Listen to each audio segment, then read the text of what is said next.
បើសិនជាបងប្អូនមានទាមួយក្បាលនៅផ្ទះបងប្អូនចូលចិត្តធ្វើម្ហូបអីញ៉ាំច្រើនជាងគេហើយបើសិនជាបងប្អូនធ្វើជាគ្រឿងក្លែមខ្ញុំសូមណែនាំមុខនេះពិសេសមែនទែនបងប្អូននិយាយទៅត្រូវគ្នាមែនទែនហ្មងមួយរបស់ត្រជាក់បងប្អូនហើយបើសិនជាញ៉ាំជាមួយបាយក៏ត្រូវគ្នាដែរបើបងប្អូនចង់ដឹងថាខ្ញុំធ្វើយ៉ាងម៉េចបងប្អូនទៅមើលវីដេអូរបស់ខ្ញុំទាំងអស់គ្នា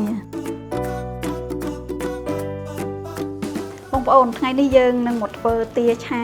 ទឹកឃ្មុំម្ដងមុខនេះបងប្អូនងាយស្រួលក្នុងការធ្វើហើយមួយទៀតរសជាតិក៏ឆ្ងាញ់ដែរបងប្អូនឲ្យតែមានទាមានទឹកឃ្មុំទិញទូនៅក្នុងទៀតគឺយើងធ្វើបានហើយអីដែលសំខាន់ណាថ្ងៃនេះយើងប្រើជាមួយនឹងប្រេងអូលីវផ្សំចេញពីផ្លែអូលីវសុទ្ធ 100% បងប្អូនមិនប៉ះពាល់ដល់សុខភាពទេបងប្អូនអាចប្រើប្រាស់ប្រចាំថ្ងៃបានអញ្ចឹងបងប្អូនតោះកុំឲ្យចាំយូរយើងទៅធ្វើទាឆាទឹកឃ្មុំជាមួយខ្ញុំទាំងអស់គ្នា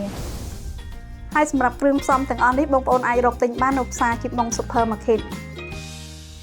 ចំពោះគ្រឿងផ្សំវិញបងប្អូនយើងអត់មានអីច្រើនទេខ្ញុំប្រើទាកាប៉ាមួយក្បាលបងប្អូនសាច់ច្រើនសាច់ណែនពេលដែលយើងយកទៅឆាគឺសម្បូរសាច់ញ៉ាំជាងទាសពៅទាកាបបងប្អូនអញ្ចឹងតើទៅកាប់ទាសិន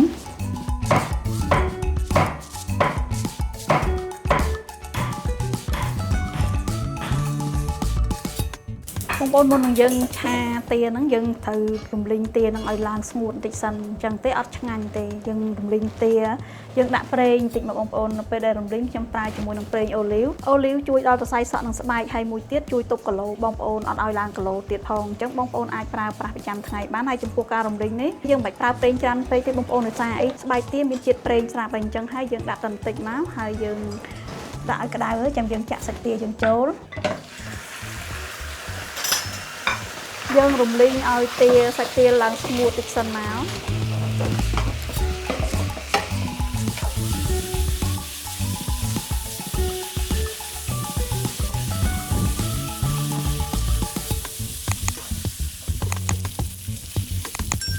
បងប្អូនយើងរំលីងបានប៉ុណ្ណឹងមកយើងស្រង់ចេញសិនមក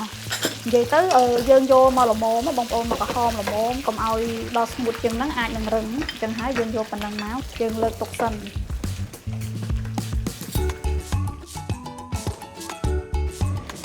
ឡូវនេះបងប្អូនយើងរំលីងសាច់ទារួចហើយយើងចាប់ផ្ដើមមកឆាមកយើងដាក់ប្រេងចូលបន្តិចមកខ្ញុំប្រើប្រេងអូលីវបងប្អូនណាយើងដាក់ខ្ទឹមម្ទេសយើងបុកយើងចូលមកបងសិនជាបងប្អូនអត់ញ៉ាំហឹរពេកទេបងប្អូនមិនដាក់ម្ទេសស្រស់ក៏បានដែរយើងរំលីងខ្ទឹមម្ទេសយើងនឹងឡើងក្រហមឈ្ងុយតិចមកបងប្អូនយើងឆាខ្ទឹមម្ទេសយើងប៉ុណ្ណឹងហើយយើងបន្ថយភ្លើងមកហើយយើងដាក់គ្រឿងចូលសម្រាប់ម្ហូបមួយមុខនេះយើងអត់ប្រើស្ករទេបងប្អូនយើងប្រើទឹកឃ្មុំអញ្ចឹងហើយមួយមុខនេះផ្អែមបែបស្រាលដែរវាអត់ដិតខ្លាំងដូចយើងប្រើស្ករទេយើងថែមម្សៅស៊ុបតិចមកប៊ីចេងយើងថែមតិចមកប្រេងខ្យងទឹកស្អ៊ីវក្នុងនោះយើងលួចទឹកត្រីបន្តិចដែរមករួចហើយយើងច្របល់គ្រឿងនឹងឲ្យសព្វចូលគ្នាមកបងប្អូនពេលហើយខ្ញុំថែមជាមួយនឹងខ្ទឹមក្រហមបន្តិចដែរយើងថែមទឹកបន្តិចមកបងប្អូនណា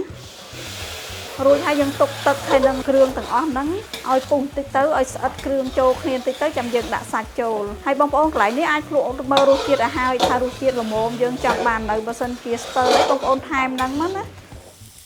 យើងទុកឲ្យវាស្អិតគ្រឿងផ្សំទាំងអស់ហ្នឹងមួយទឹកចុះហ្នឹងមករៀងខាប់ចឹងមកយើងដាក់សាច់ទាយើងចូលមករួចហើយយើងកូររំលីងឲ្យគ្រឿងទាំងអស់ហ្នឹងចូលគ្នាល្អមុខនេះងាយស្រួលទេបងប្អូនយើងយកទៅធ្វើជាគ្រឿងខ្លែងនេះមុខនេះដឹងតែត្រូវហើយបងប្អូនហើយក្នុងនោះខ្ញុំថែមម្ទេសដៃនាងក្រៀមបងប្អូន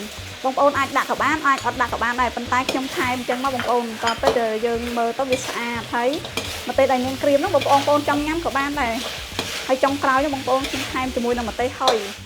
មុខនេះខ្ញុំអត់សូវប្រើម្ទេសស្រស់ហើយដោយសារប្រើមួយម្ទេសហុយវាត្រូវច្រើនណាបងប្អូនអញ្ចឹងហើយដាក់តាមការចូលចិត្តណាដាក់ច្រើនពេកហឹរបងប្អូនដោយសារអីម្ទេសហុយនេះក៏ហឹរខ្លាំងដែរអញ្ចឹងហើយបងប្អូនអត់សូវចេះហឹរអីចឹងបងប្អូនអាចបន្ថយតាមនឹងមកក្លិនគេឈ្ងុយពីម្ទេសឈ្ងុយពីគ្រឿងផ្សេងជាពិសេសទឹកឃ្មុំពេលយើងយកមកឆាយកមកប្រឡាក់សាច់អីបងប្អូនដឹងហើយថាក្លិនហ្នឹងឈ្ងុយល្អមែនទែនឥឡូវនេះប៉ុណ្ណឹងរួចរាល់ហើយបងប្អូនយើងរោយគល់ខ្ទឹមតិចមកតំណងមែនទែនមកមុខនេះណាតែប៉ុណ្ណឹងខ្ញុំបិទភ្លើងឲ្យបងប្អូនរួចរាល់ហើយគួរឲ្យចង់ញ៉ាំឲ្យបងប្អូនមើលណែហុយបែបហ្នឹងគឺថាមានទឹកត្រជាក់តិចមកនឹងអាជាតិតែបងប្អូនណា